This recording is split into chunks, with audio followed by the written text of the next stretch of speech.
Assalamualaikum warahmatullahi wabarakatuh. Perkenalkan, nama saya M. Agutri Dian Prawira dari kelas Sistem Informasi Reguler B 2018. Pada kesempatan kali ini saya akan memberikan penjelasan tentang kesimpulan yang saya dapatkan dari beberapa materi yang telah saya pelajari di mata kuliah Manajemen Proyek Sistem Informasi. Baiklah, yang pertama saya akan sedikit memberikan penjelasan tentang penyebab atau masalah dan kebijakan pengembangan sistem informasi.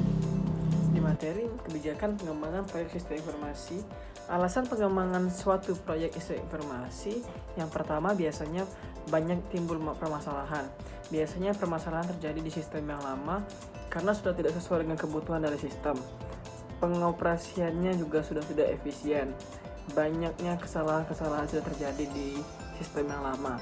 Lalu kedua ada perkembangan dari suatu organisasi. Biasanya suatu organisasi semakin tahun semakin lama juga semakin akan mendapatkan sebuah jumlah data yang baru, lalu untuk meningkatkan kecepatan sebuah usaha, kecepatan informasi atau efisiensi waktu sangat menentukan hasil yang berhasil atau tidak dari suatu strategi dan rencana dalam meningkatkan peluang pasar. Lalu adanya instruksi perubahan yang diminta oleh pimpinan atau dilakukan oleh suatu pemerintahan. Kemudian adanya sebuah perkembangan teknologi agar suatu sistem juga tidak ketinggalan zaman dengan teknologi yang semakin maju. Kebijakan untuk mengembangkan sistem ini biasanya dilakukan oleh manajemen tingkat atas atau manajemen puncak, karena mereka ingin mendapatkan suatu hal-hal yang tidak dapat dicapai oleh sistem yang lama dan berharap bisa mendapatkannya di sistem yang baru. Menguasai materi manajemen proyek sistem informasi ini sebenarnya cukup penting, malah sangat penting, karena hampir 90% software atau proyek yang dikerjakan mengalami kegagalan. Lalu lebih dari 50% proyek sistem informasi ini juga mengalami over budget. Lalu lebih dari 50% juga mengalami over budget. Sehingga sangat penting dalam menguasai ilmu manajemen proyek sistem informasi. Sukses atau tidaknya suatu proyek sistem informasi tergantung dari kehandalan dari suatu organisasi dan ketepatan organisasi proyek yang melaksanakan suatu proyek sistem informasi.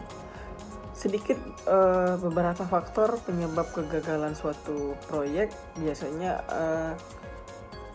kesalahan dari manajer proyek memilih organisasi proyek yang dibentuk, training dan pengawasannya yang kurang, prosedur yang digunakan salah, atau perencanaan dan implementasinya yang tidak sesuai dengan diinginkan.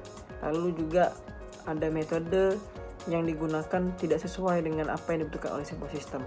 Elemen-elemen dasar dari suatu organisasi ini seperti manusia, tujuan, posisi, pekerjaan, teknologi, struktur, dan lingkungan luar yang akan bergabung dalam suatu organisasi agar mencapai suatu tujuan yang sama untuk keberhasilan suatu sistem.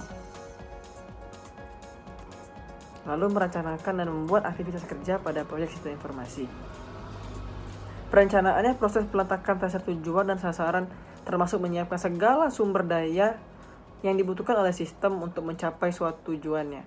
Lalu tujuan perencanaan memberikan pegangan bagi pelaksana untuk melaksanakan kegiatan, dasar pengaturan alokasi sumber, pendorongan para perencanaan dan pelaksanaan, dan pegangan dan tolak ukur fungsi pengadilan. Jenis-jenis perencanaan proyek juga terdiri dari perencanaan strategis dan perencanaan operasional. Alat bantu pengelolaan proyek ini cukup beragam, salah satu seperti Work Breakdown Structure, Project Network Diagram, Program Evaluation and Review, Program Evaluation Review and Technique, Critical Path Method, dan Gantt Chart. Salah satu yang saya sebutkan tadi terdapat contoh seperti Work Breakdown Structure.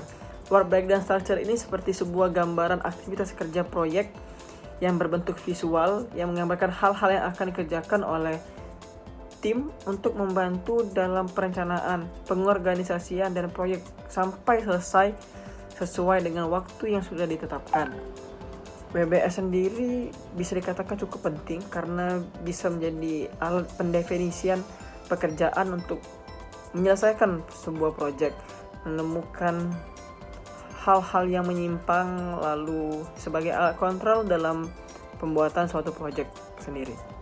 Lalu membuat estimasi dan atau perkiraan anggaran proyek sebuah sistem informasi. Pengertian dasarnya dari pembuatan anggaran ini, manajemen biasanya membiayai proyek meliputi proses-proses yang sudah diestimasikan, seperti menyusun anggaran, menyusun biaya pengawasan yang diperlukan untuk menjamin agar anggaran yang telah disetujui cukup untuk menyelesaikan sebuah proyek dalam lingkup proyek sistem informasi ini. Adapun ada terbagi menjadi dua biaya, seperti biaya langsung atau biaya tidak langsung.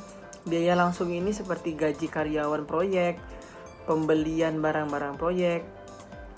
Lalu biaya tidak langsung seperti tagihan-tagihan perusahaan, biaya sewa kendaraan, dan selain sebagainya. Estimasi biaya sendiri, dalam melakukan estimasi biayanya harus memerhatikan beberapa hal, antara lain keadaan lingkungan perusahaan, seperti atau bisa dikatakan nilai tukar apa yang digunakan di sekitar perusahaan. Kebijakan estimasi ini harus sesuai dengan pengalaman-pengalaman yang sudah didapatkan dari proyek sebelumnya, dan penyataannya harus sesuai dengan apa yang ingin dibuat dan sudah dibuat oleh rencana dan manajemen proyek, jadwal, sumber daya manusia, dan risikonya. Estimasi biaya dilakukan dengan cara menggunakan biaya satu sumber, penggunaan parameter, menganalisis dokumen lelang yang diserahkan vendor atau analogi, lalu menyusun anggaran biaya. Menyusun anggaran biaya ini juga perlu diperhatikan karena yang pertama membutuhkan pernyataan dari proyek WBS yang dijelaskan, lalu estimasi biaya kegiatan dan rincian pendukungnya, lalu jadwal proyek dan kalender dari sumber daya. Keempat, biaya kontrak. Komponen biaya ini biaya berhubungan dengan pengembangan sistem informasi dapat diklasifikasikan ke dalam 4 kategori utama, yaitu biaya pengadaan, biaya pengoperasian, lalu biaya proyek, dan biaya operasi. Biaya pengadaan, biaya yang harus dikeluarkan pada tahun pertama sebuah sistem dioperasikan. Biaya persiapan operasi ini merupakan biaya di awal tahun sebelum sistem dioperasikan. Lalu biaya proyek, biaya untuk mengembangkan suatu sistem termasuk penerapannya. Lalu keempat, biaya operasi, biaya yang dikeluarkan untuk mengoperasikan sistem supaya sistem dapat beroperasi dengan baik dan benar. Manfaat komponen, yang pertama itu keuntungan yang nyata dan keuntungan tidak nyata atau berwujud. Keuntungan yang berwujud, keuntungan yang berupa penghematan atau peningkatan dari perusahaan yang dapat diukur secara kuantitas dalam bentuk uang. Contohnya pengurangan biaya operasi, pengurangan kesalahan-kesalahan, meningkatkan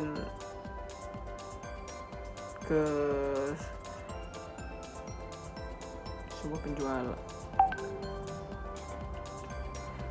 Keuntungan yang tak terwujud atau tak nyata, keuntungan yang sulit atau tidak mungkin diukur dalam bentuk suatu nilai uang. Contohnya peningkatan pelayanan yang lebih baik kepada pelanggan, kepada customer, kepada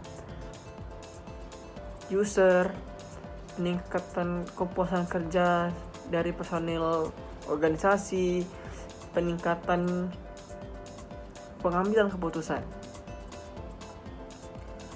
Baiklah, sekian dari pemaparan yang bisa saya sampaikan. Mohon maaf apabila ada salah kata. Kepada Allah saya mohon ampun. Terima kasih kepada dosen pengampu yang sudah memberikan materinya selama ini. Terima kasih kepada teman-teman sekalian yang sudah meluangkan waktunya untuk menonton video ini. Mohon maaf bila ada salah kata, kepada Allah saya mohon ampun. Wabillahi taufiq wal hidayah. Wassalamualaikum warahmatullahi wabarakatuh.